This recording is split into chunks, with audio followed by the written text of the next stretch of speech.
Labą dieną, esu Paulius Petrėtis. Informacijos saugumo srity dirbu jau daugiau nei 10 metų ir esu dalyvavęs keliuose šimtuose įvairių projektų.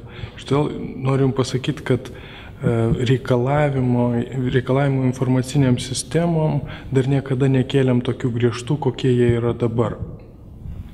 Tačiau tuo pačiu metu vis dar iki šio momento neturėjom išsamios lietuviškos metodikos, kuri kalbėtų apie informacinių technologijų valdymą.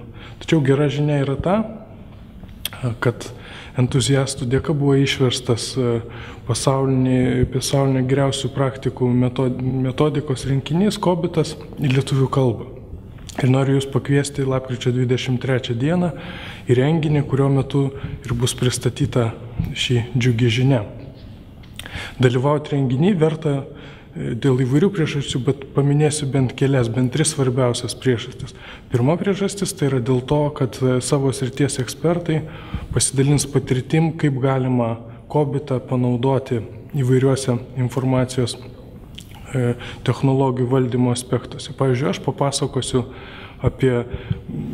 papasakosiu paslaptį, kaip panaudoti COBIT-ą 7 būdais valdant informacijos saugumą. Ir nors saugumas skamba dažniausiai baugiai, visi tie 7 būdai nebus susiję su fiziniu smurtu.